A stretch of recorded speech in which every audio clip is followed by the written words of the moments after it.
Hey everyone, my name is Darkbreaker.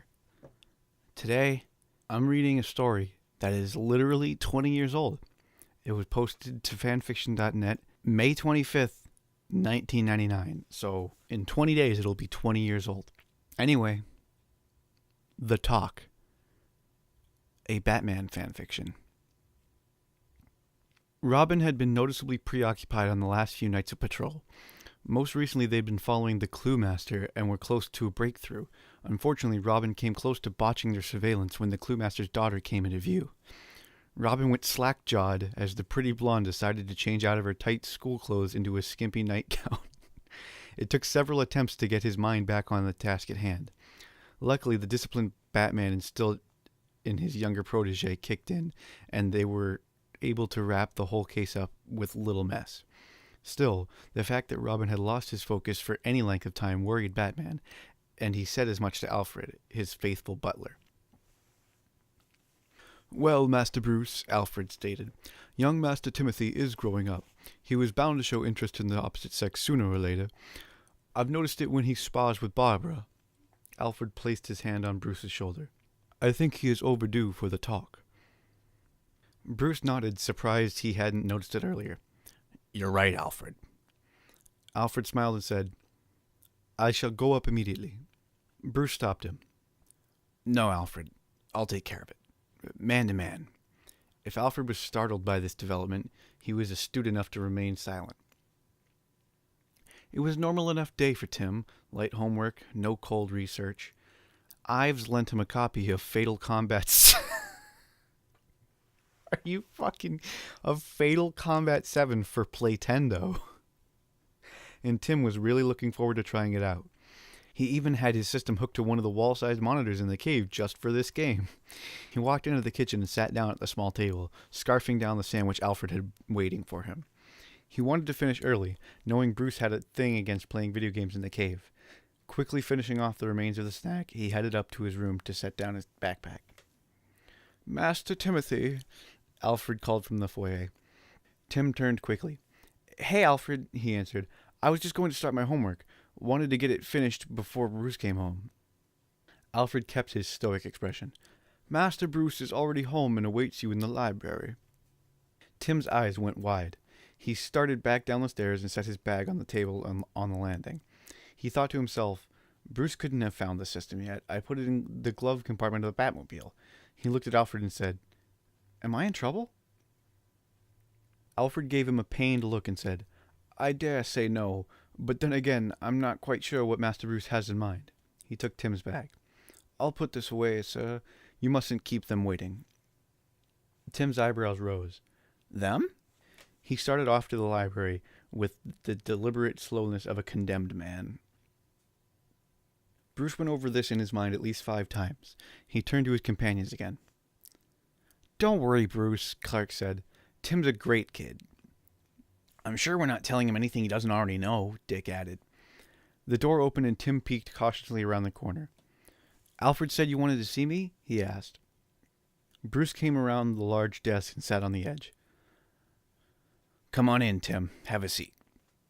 Tim entered the room slowly, not knowing what to make of the scene. Bruce sat on the desk, as uncomfortable as he'd ever seen him. Dick draped himself on one of the overstuffed armchairs. Clark sat comfortably in the other. There was an empty chair positioned in the middle of the 3 men. "Oh, geez," he thought. "This is not good." Tim quietly took the seat and sat nervously, waiting for the Inquisition. It didn't take long.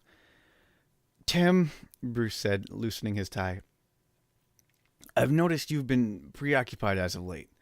It isn't good. It isn't safe, not for you, not for anyone." He cleared his throat, mostly a nervous gesture. "You're older now, and you're probably experiencing some sensations that are a little confusing, if not overwhelming."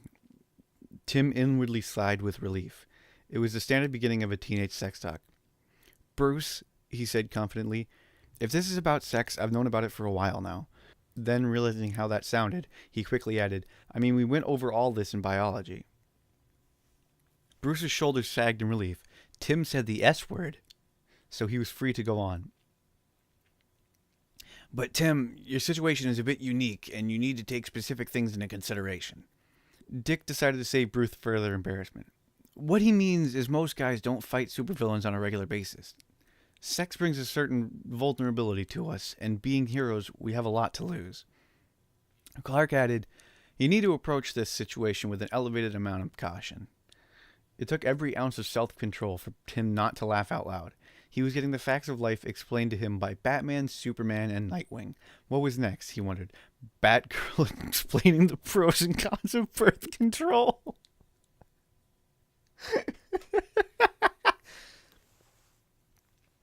After listening to his counterparts, Bruce decided to dive right in.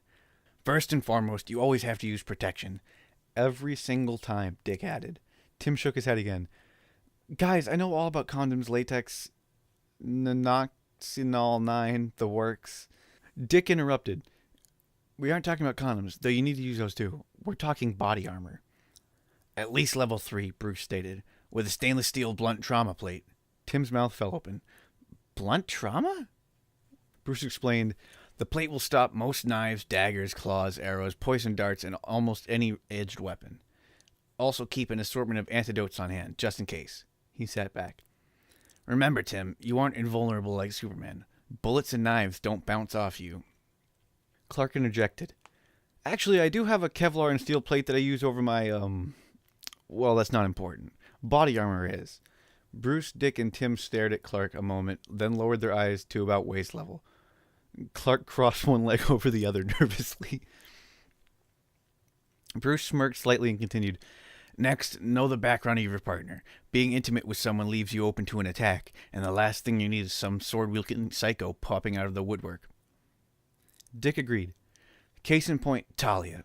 Bruce glared at Dick. "How did you know about Talia?" Dick gave him a wicked grin. "Let's just say you may know how to keep quiet, but she sure doesn't." Clark started to chuckle while Bruce removed his tie in a desperate attempt to keep his composure. Dick let him squirm a little more, then went on.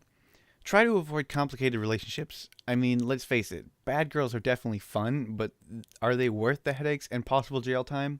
Clark shook his head, grinning. "Although," he sighed, "Maxima." Bruce said, "Catwoman." Dick added dreamily, "Catwoman." There were a few moments of awkward silence before he realized Bruce, Tim, and Clark were all staring at him. He tried to cover himself. "I mean, yeah, Catwoman. Have to stay away from her. She's bad news." He sat up in his chair, trying to ignore Clark's amused look and Bruce's annoyed glare.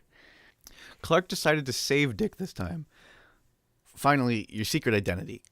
Clark sat back comfortably. "We all have to remember what roles we play.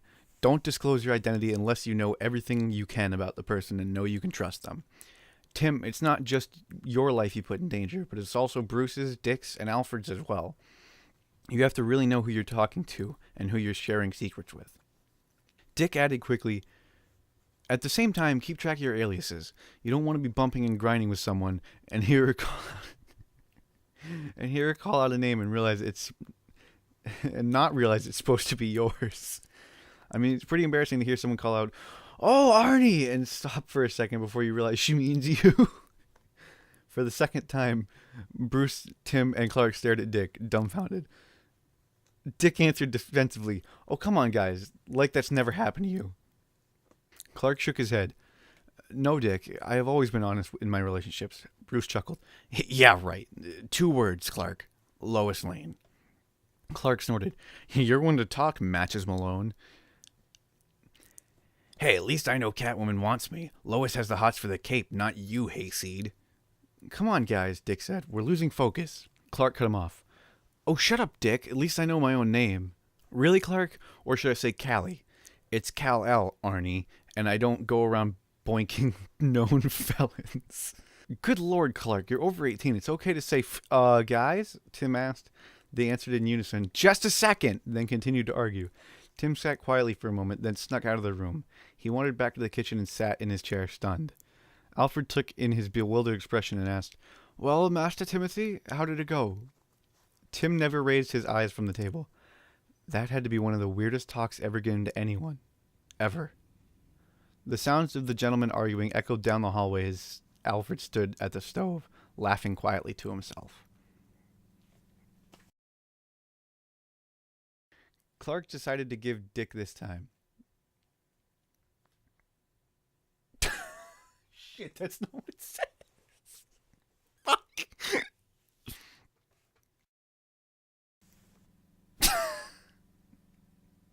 Christ. It's good to know that fanfiction can just be as funny and still actually be well written 20 years ago. Things have changed, yet so much they have stayed the same. Anyway, my name is Darkbreaker. Subscribe for more garbage.